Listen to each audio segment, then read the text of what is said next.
जय हिंद दोस्तों। MGJ classes YouTube channel पर आप लोगों का हार्दिक अभिनंदन है। और आज हम कक्षा 12वीं व्यष्टि अर्थशास्त्र अध्याय 2 अर्थव्यवस्था एवं उसकी केंद्रीय समस्याएं से संबंधित अध्याय का उत्पादन संभावना वक्र का अध्ययन करेंगे। Production possibility curve. इसके पहले हमने अध्याय 2 का 4 भाग में वीडियो यूट्यूब चैनल पर अपलोड कर चुके हैं। उसको आप पार्ट 1, 2, 3, 4 इस क्रम से देखते आइएगा। ये क्रम 5वां नंबर का होगा। तो चलिए वीडियो को शुरू करते हैं। उत्पादन संभावना वक्र। उत्पादन संभावना वक्र। उत्पादन संभावना वक्र इस विश्लेषण पर आधारित है कि अर्थव्यवस्था में उत्पादन के साधन सीमित हैं, किंतु उत्पादित की जाने वाली वस्तुएं असीमित है। साधन क्या है? सीमित है, कम है, एक लिमिट मात्रा में है, जबकि वस्तुएं असीमित है। मतलब इसको हम जितना चाहेंगे उतना उत्पादन कर सकते हैं।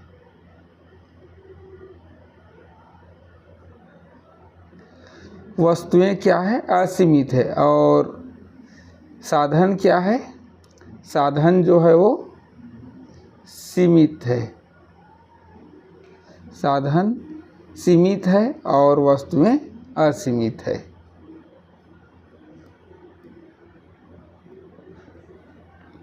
फलतः अर्थव्यवस्था को साधनों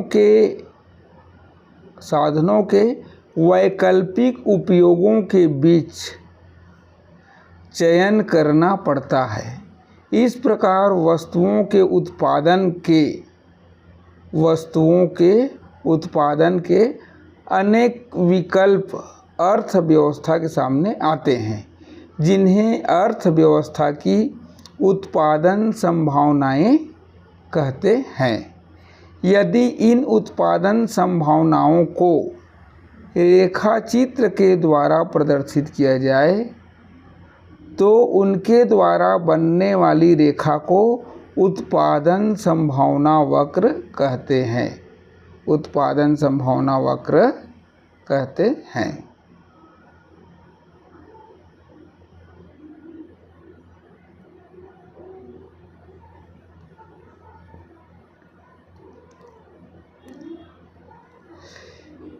ध्यान दें, उत्पादन संभावना वक्र वस्तुओं एवं सेवाओं के ऐसे सभी संभव संयोगों को प्रदर्शित करता है जिन्हें अर्थव्यवस्था में उपलब्ध संसाधनों एवं तकनीकी ज्ञान के साथ उत्पादित किया जा सकता है।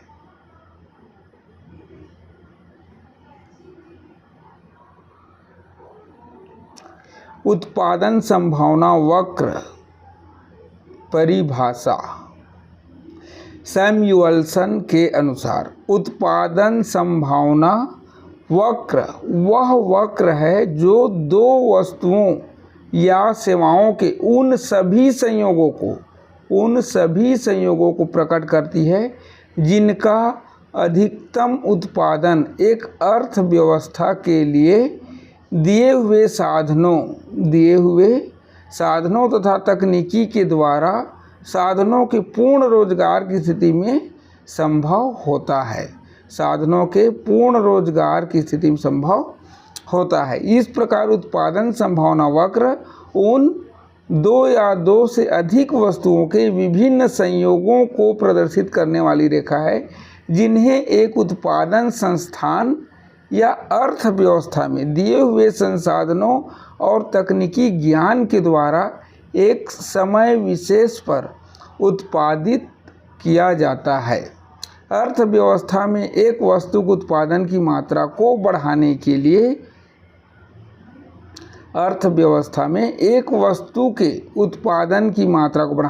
एक वस्तु कोई भी वस्तु हो सकता है, इसके उत्पादन को बढ़ाने के लिए दूसरी वस्तु की मात्रा को कम करना पड़ता है, दूसरी वस्तु की मात्रा को कम करना पड़ता है। यही कारण है कि उत्पादन संभावना वक्र का झुकाव ऊपर से नीचे दाहिनी ओर होता है, ऊपर से नीचे दाहिनी ओर होता है। क्यों होता है? क्योंकि एक वस्तु के उत्पादन की मात्रा को बढ़ाने के लिए, जैसे एरो से हम दिखाएं हैं वृद्धि करने का चिन्ह, तो बढ़ाने के लिए दूसरी वस्तु की मात्रा को कम करना पड़ता है। यही कारण है कि उत्पादन संभावना वक्र का झुकाव ऊपर से नीचे दाहिनी ओर होता है।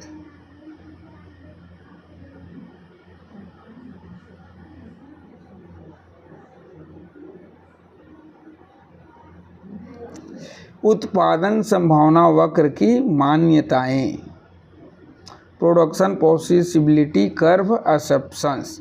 उत्पादन संभावना वक्र की धारणा निम्नलिखित मान्यताओं पर आधारित है। पहला है उत्पादन के साधन, उत्पादन के साधनों की स्थिर एवं सीमित मात्रा। उत्पादन के साधनों की मात्रा स्थिर है, परंतु सीमित मात्रा में उन्हें एक प्रयोग से दूसरे प्रयोग में हस्तांतरित किया जा सकता है। ये क्या है?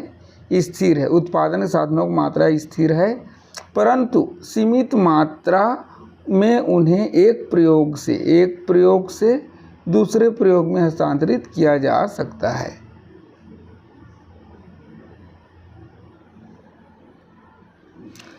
दूसरा, उपलब्ध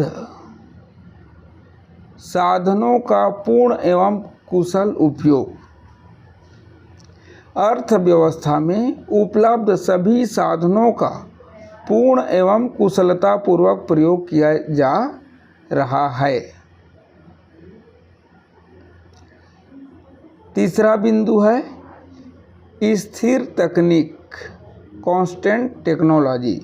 उत्पादन की तकनीक स्थिर है, अर्थात उसमें कोई परिवर्तन नहीं हो रहा है।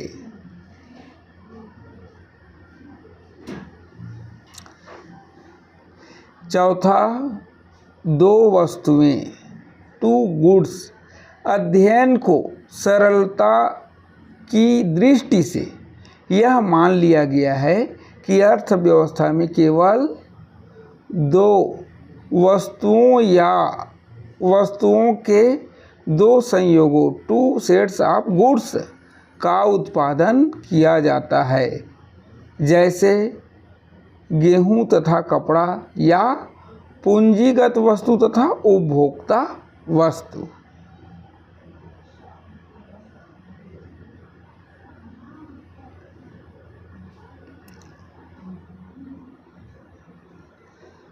अब हम देखेंगे उत्पादन संभावना वक्र की विशेषताएं। उत्पादन संभावना वक्र की विशेषताएं। उत्पादन संभावना वक्र की दो प्रमुख विशेषताएं हैं। पहला, उत्पादन संभावना वक्र बाएं से दाएं नीचे की ओर गिरता है। उत्पादन संभावना वक्र बाएं से दाएं नीचे की ओर गिरता है। उत्पादन संभावना वक्र का ढाल कैसा होता है? ऋणात्मक। और बाएं से दाएं नीचे गिरने का मुख्य कारण यह है कि उपलब्ध सभी साधनों के कुशलतम प्रयोग की स्थिति में दोनों वस्तुओं का उत्पादन एक साथ नहीं बढ़ाया जा सकता। दोनों वस्तुओं का उत्पादन एक साथ नहीं बढ़ाया जा सकता। दो वस्तुओं X तथा वायु में से वस्तु X का उत्पादन तभी बढ़ाया जा सकता है जब दूसरे वस्तुओं के उत्पादन में कमी की जाए। देखिए, अगर हम दो वस्तु है, मान लो X और Y, तो अगर X वस्तु के उत्पादन में हम वृद्धि करेंगे तो Y का घटाना पड़ेगा। अगर Y वस्तु का उत्पादन करेंगे तो हमको X का उत्पादन में कमी करना पड़ेगा।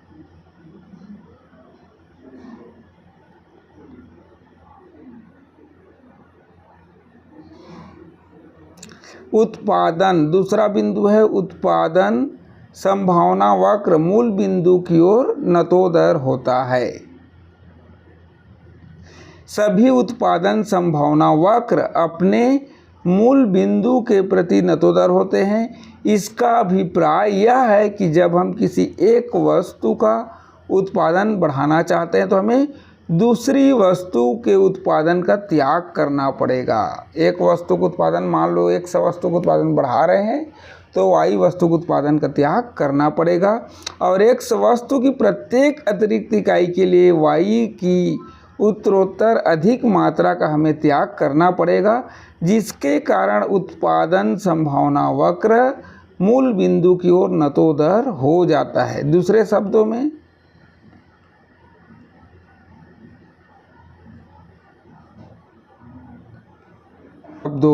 उत्पादन संभावना वक्र बढ़ती सीमांत अवसर लागत अर्थात सीमांत रूपांतरण दर के कारण मूल बिंदु की ओर नतोदर होता है।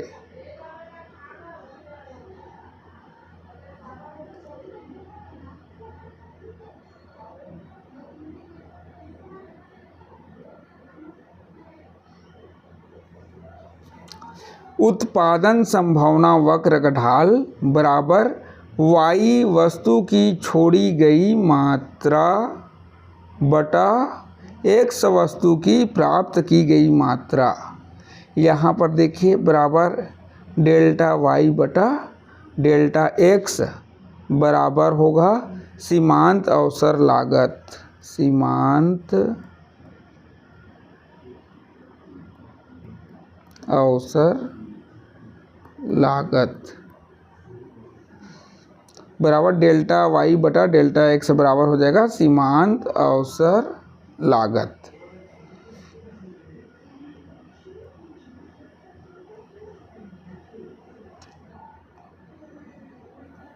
ध्यान दें यहाँ पर उत्पादन संभावना वक्र, जिसे रूपांतरण वक्र भी कहा जाता है, का निर्माण दो आधारभूत मान्यताओं के आधार पर किया जाता है। पहला, दिए गए संसाधनों का पूर्णतः एवं पूर्ण क्षमता के साथ प्रयोग हो रहा है, पूर्णतः एवं पूर्ण क्षमता के साथ प्रयोग हो रहा है। और दूसरी बिंदु है पूरी उत्पादन प्रक्रिया के दौरान तकनीक स्थिर रहती है। तो याद रखिएगा, दिए गए संसाधनों का पूर्णतः उपयोग हो रहा है और पूर्ण क्षमता के साथ हो रहा है। और दूसरी है तकनीक जो है उत्पादन को स्थिर है, चाहे श्रम तकनीक हो चाहे पूंजी तकनीक हो, क्या है, स्थिर है।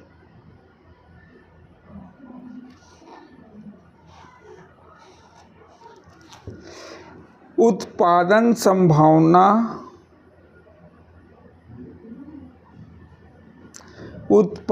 संभावना वक्र रेखीय प्रदर्शन। उत्पादन संभावना वक्र में निहित मान्यताओं और विशेषताओं के आधार पर, निहित मान्यताओं और विशेषताओं के आधार पर इस वक्र का रेखीय प्रदर्शन किया जा सकता है। दिए गए साधनों का उपयोग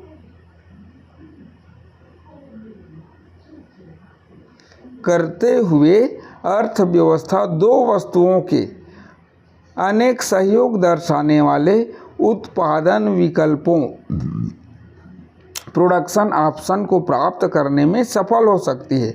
उदाहरण के लिए यदि दो वस्तुओं, गेहूं जो उपभोक्ता वस्तु हैं और मशीन जो पूंजीगत वस्तु है, का उत्पादन किया जाए तो पहला विकल्प यह हो सकता है कि संपूर्ण साधनों का प्रयोग गेहूं के उत्पादन में किया गया हो।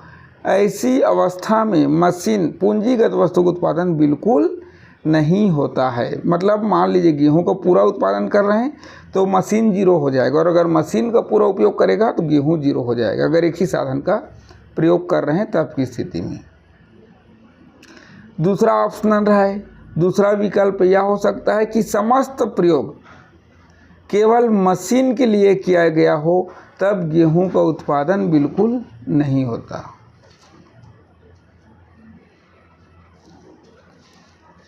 तीसरा विकल्प यह है कि अर्थव्यवस्था में कुछ साधन का उपयोग गेहूं के उत्पादन में और कुछ शेष साधनों का प्रयोग मशीन के उत्पादन में करें। ये तीसरा विकल्प हो सकता है।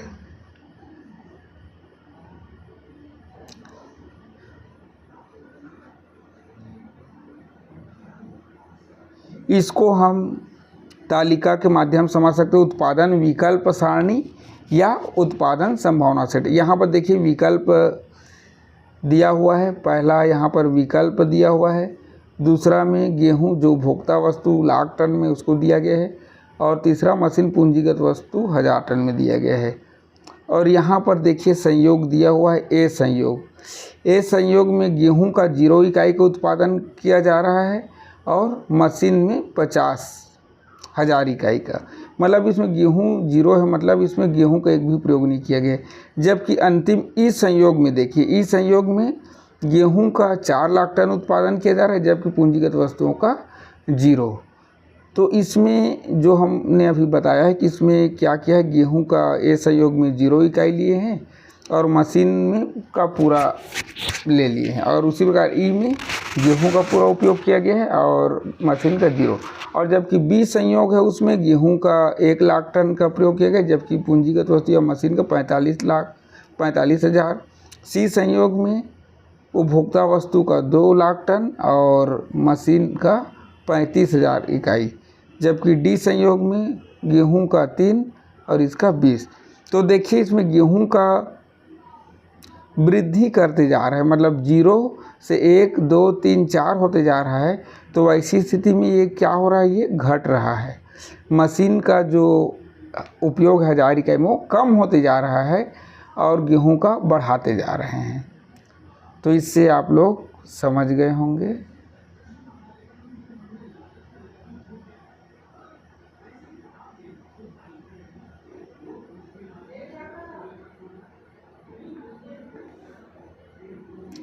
इसको हम थोड़ा और विस्तृत समझ सकते हैं।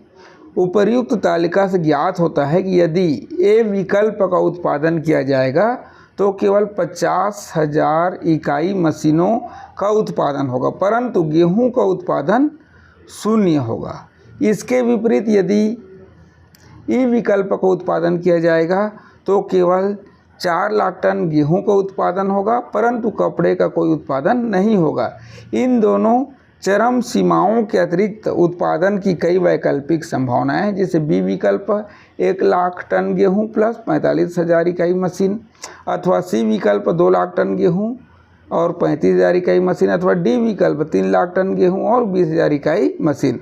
उत्पादन को उपयुक्त संभावनाओं को एक ग्राफ द्वारा प्रकट करके उत्पादन संभावना वक्र को ज्ञात किया जा सकता है, जो चित्र 1 द्वारा प्रकट होती है। चित्र में ए ई वक्र उत्पादन संभावना वक्र,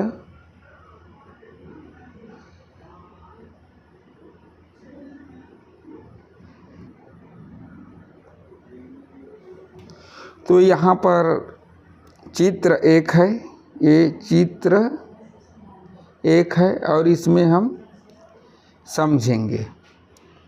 तो चित्र 1 में ए ई देखिए, यहाँ पर ए है, ये ए है और ये ई है, और यहाँ पर ये जो रेखा यहाँ से यहाँ तक बना हुआ है, ये टच कर रहा है। क्या कर रहा है, यहाँ से यहाँ तक ये टच कर रहा है, ऐसे करके ये टच कर रहा है। ए ई वक्र, ये क्या है, उत्पादन संभावना वक्र है। ये क्या है, उत्पादन संभावना वक्र, उत्पादन संभावना वक्र है। ये जो ए ई है वो उत्पादन संभावना वक्र है, या इसी को रूपांतरण वक्र भी कहते हैं। इस चित्र में ओ एक्स जो यहाँ पर देखिए नीचे साइड में दिया है, ओ एक्स, ओ ये हो गया ओ, और इधर देखिए एक्स, और ये जो ओ एक्स के लिए से लाइन खींचा गया है, आधार रेखा, रेखा पर गेहूं, इसमें गेहूं का उत्पादन यहाँ पर किया गया है, गेहूं। चलिए लिख देते हैं, नहीं दिख रहा है तो। ओ एक्स अक्ष पर गेहूं का, और ओ वाई लंब देखिए इधर है ओ वाई लंब पर मशीन को दर्शाया गया है। पहला उत्पादन विकल्प 50,000 मशीनें। देखिए इधर मैकेनिज्म है, मशीन है, तो ये 50,000 यहाँ पर दिया हुआ है। यहाँ पर पहला 50,000 मशीनें हैं और गेहूं यहाँ पर 0 है। देखिए 0 है गेहूं ए संयोग में।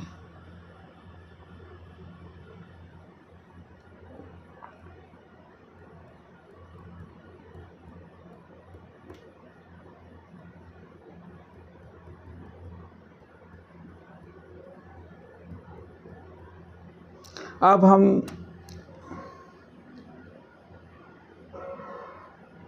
इसे चित्र में बिंदु ए द्वारा व्यक्त किया गया है। यहाँ पर बिंदु ए है द्वारा, यहाँ पर बिंदु ए है, बिंदु ए द्वारा व्यक्त किया गया है। इसी भांति बी सी डी बिंदु गेहूं तथा गेहूं और जो पूंजीगत वस्तु के हैं विभिन्न संयोगों को दर्शाते हैं। मतलब इसमें दोनों प्रकार का है, जो पूंजीगत वस्तु उसका भी और जो गेहूं है उसका भी, दोनों को दर्शाते हैं। बिंदु ई, देखिए बिंदु ई गेहूं का 4 लाख टन, ये गेहूं ये 4 लाख है, 1 2 3 4, 1 लाख 2 लाख 3 लाख 4 लाख, तो गेहूं का 4 लाख टन उत्पादन। और यहाँ पर मशीन का देखिए, मशीन का 0 मशीन को दर्शाता है। इन सभी बिंदुओं को मिला देने से हमें ए ई, देखिए ये है ए ई, इसको मिला देने से हमको क्या मिल गया है, ए ई वक्र प्राप्त होती है, जिसे उत्पादन संभावना वक्र या रूपांतरण वक्र या रूपांतरण वक्र कहा जाता है। चित्र में बिंदु एफ, यहाँ पर चित्र में बिंदु एफ है, अप्राप्त विकल्प है, मतलब उसको प्राप्त नहीं किया जा सकता क्योंकि उतना साधन नहीं है। चित्र में बिंदु एफ अप्राप्त विकल्प है तथा वक्र के नीचे का बिंदु जी, यहाँ पर देखिए जी बिंदु है, साधनों के अकुशल उपयोग को दर्शाता है। ये साधनों के, ये जो यहाँ पर है ये साधनों के अकुशलता को दर्शा रहा है। और यहाँ जो एफ बिंदु है उतना हमारा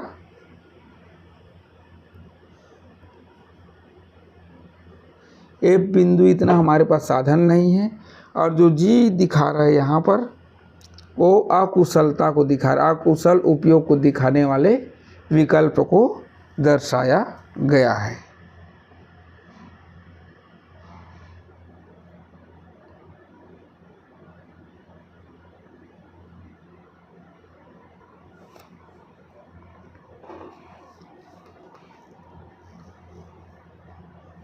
अब देखते हैं हम यहाँ पीपीसी वक्र।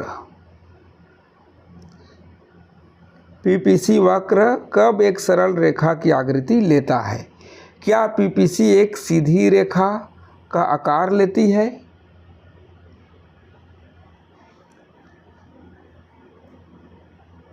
सीमांत अवसर लागत अथवा सीमांत रूपांतरण दर स्थिर हो जाने की दशा में उत्पादन संभावना वक्र, जिसको क्या कहते हैं, पीपीसी,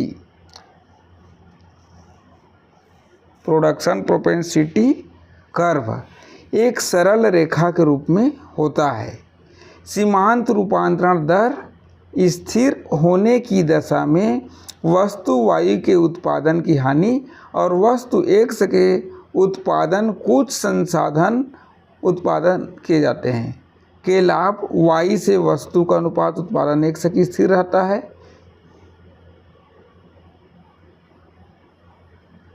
अथवा सीमांत रूपांतरण दर स्थिर हो जाने की दशा में उत्पादन संभावना वक्र पीपीसी एक सरल रेखा के रूप में होता है। सीमांत रूपांतरण दर स्थिर होने की दशा में वस्तु वाई के उत्पादन की हानि और वस्तु एक्स के उत्पादन के लाभ का अनुपात स्थिर रहता है, जबकि कुछ संसाधन उत्पादन वाई से वस्तु एक्स के उत्पादन में स्थानांतरित किए जाते हैं।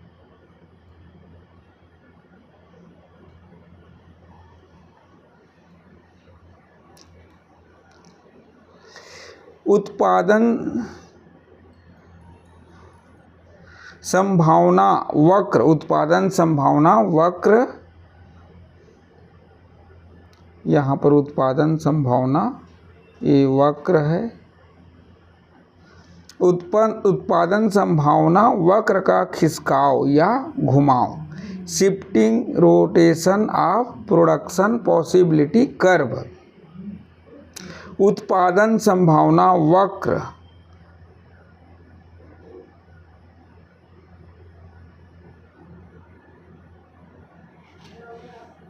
कभी स्थिर नहीं रहता।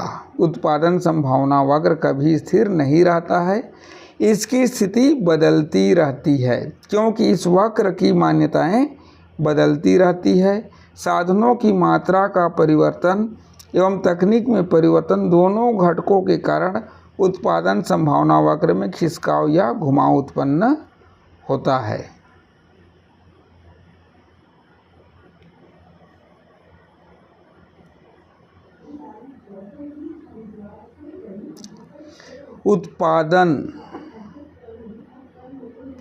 उत्पादन संभावना वक्र में खिसकाव, इसके दो कारण है।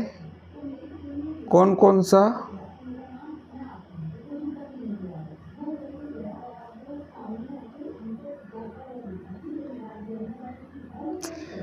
इसका दो कारण है।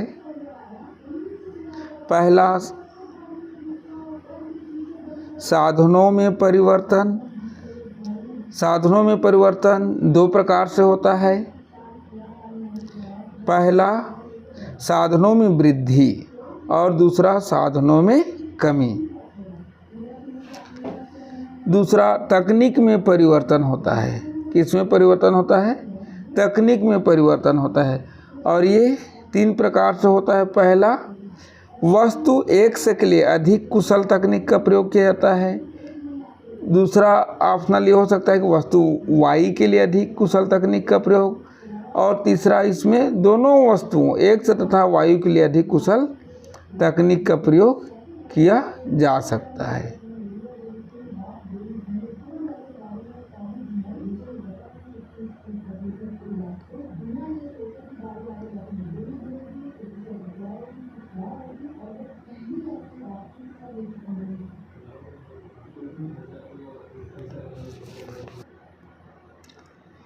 यहाँ पर हम देख सकते हैं चित्र 2 दिया गया है। ये चित्र 2 है।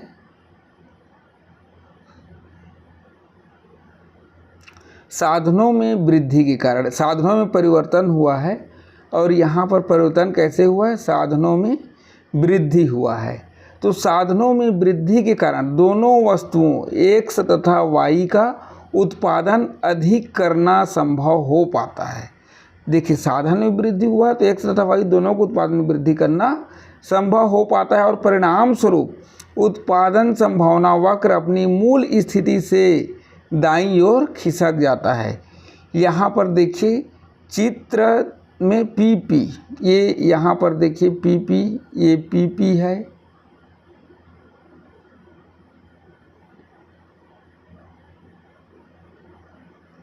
ये PP है, ये दोनों PP। वक्र मूल वक्र है। ये क्या है? यहाँ से यहाँ तक जो आया है वो मूल वक्र है। साधनों में वृद्धि होने से मूल वक्र, देखिए साधनों में वृद्धि कहाँ पर हुआ है? साधनों में यहाँ पर वृद्धि हो गया है ना। जो PP था वो बढ़ करके P1 हो गया, मतलब साधन बढ़ गया, और PP दाईं ओर खिसक करके नए उत्पादन संभावना वक्र के रूप में क्या हो गया? P1 हो जाता है। तो ये किस कारण से हुआ? साधनों में वृद्धि होने के कारण। साधनों में वृद्धि होने के कारण दोनों वस्तु के उत्पादन में वृद्धि हो गया, X वस्तु और Y वस्तु दोनों का। अब दूसरा बिंदु हम देखते हैं। साधनों में वृद्धि का तो हम देख लिए, साधनों में वृद्धि वाला देख लिए। अब साधनों में कमी, साधनों में कमी। अब देखिए उसका ये थोड़ा विपरीत हो गया है, साधनों में कमी उसका विपरीत हो गया है। क्या हुआ है एक बार देख लेते हैं इसको। साधनों में कमी, साधनों में कमी के कारण, साधनों में कमी कारण दोनों वस्तुओं X तथा Y के उत्पादन में कमी आ जाती है और परिणाम स्वरूप उत्पादन संभावना वक्र अपनी मूल स्थिति से बाईं अर्थात मूल बिंदु की ओर खिसक जाता है। किधर खिसक जाता है? मूल बिंदु की ओर, इधर खिसक जा रहा है ऐसे। पहले उसमें क्या हुआ था, साधनों में वृद्धि हुआ था तो ये उधर से उधर चला गया था, लेकिन अभी क्या हो गया, ऐसे हो गया है। तो देखिए ये चित्र 3 है और चित्र 3 में पीपी वक्र मूल वक्र है। अब यहाँ पर देखिए चित्र 3 में मूल वक्र ये है पी, ये क्या हो गया, मूल वक्र है। और जब साधन में कमी होती है तो ये मूल वक्र है, यहाँ से यहाँ तक ये पी मूल वक्र है। और जब साधन में कमी होती है, इधर खिसक कर आ गया तो क्या हो गया, साधन में कमी होने पर P1 हो गया, मतलब उत्पादन में कमी हो गया। अब हम दूसरा देखेंगे तकनीक में परिवर्तन। तकनीक में परिवर्तन, तकनीक हम 2 प्रकार के बताए हैं। तो चलिए तकनीक में परिवर्तन को देखते हैं।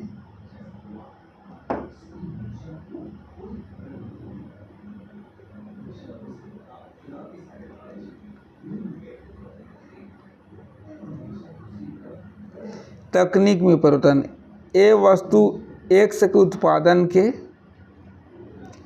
पहला वस्तु X के उत्पादन के लिए कुशल तकनीक का प्रयोग। किसके लिए? वस्तु X के उत्पादन के लिए। देखिए नीचे में दिया है OX है, ये X वस्तु का उत्पादन है इधर, और ऊपर में Y वस्तु का उत्पादन है। तो इसका तकनीक में परिवर्तन हो गया। X वस्तु के उत्पादन के लिए कुल तकनीकी से अभिप्राय है कि उपलब्ध साधनों के प्रयोग से वस्तु X की अधिक मात्रा का उत्पादन किया जा सकता है। देखिए यहाँ P बिंदु है जो कहाँ पर है, इधर OY लंब है और नीचे OX आधार अक्ष है। तो जो P है OY अक्ष पर Y वस्तु का उत्पादन किया जा रहा है, वो P बिंदु स्थिर है।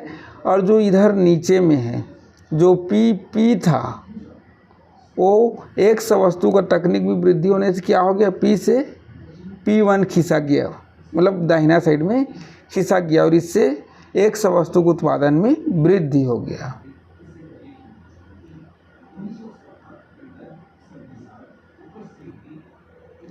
अब उसी प्रकार से देखिए ये दूसरा है, इसमें Y वस्तु के लिए तकनीक में परिवर्तन हो गया। ये Y वस्तु है, ये Y वस्तु है, तो Y वस्तु की दिशा में तकनीक में परिवर्तन हो गया। तो जो P से P था वो बढ़ करके कितना हो गया, P से P2 हो गया, जबकि X अक्ष वाला बिंदु इसमें स्थिर है। तो इसमें Y वस्तु के उत्पादन में वृद्धि हो गया तकनीक में परिवर्तन होने के कारण। स्थिति दोनों वस्तुओं X और Y के उत्पादन के लिए कुशल तकनीक का प्रयोग हो गया, में परिवर्तन हो गया। X और Y वस्तु दोनों को तकनीक में, X और Y वस्तु दोनों को तकनीक में परिवर्तन हो गया। देखो दोनों बढ़ गया, जो प्रारंभिक P था, ये PP था, वो दोनों का क्या हो गया, Y का P1 हो गया और X का भी P1 हो गया। मतलब इसमें दोनों वस्तुओं की मात्रा में परिवर्तन हो गया, वृद्धि हो गया। दोनों वस्तुओं के उत्पादन के लिए कुशल तकनीक का अर्थ है कि दोनों ही वस्तुओं X और Y का अधिक उत्पादन संभव है। तदनुसार उत्पादन संभावना वक्र दाईं ओर खिसक जाएगा। देखिए खिसक गया है, P से P1 हो गया है। चित्र 6 में PP प्रारंभिक उत्पादन संभावना वक्र है। ये जो PP है प्रारंभिक संभावना वक्र है। दोनों वस्तु X तथा Y के उत्पादन में कुशल तकनीक प्रयोग करने से उत्पादन संभावना वक्र खिसक कर और ये P1 हो गया।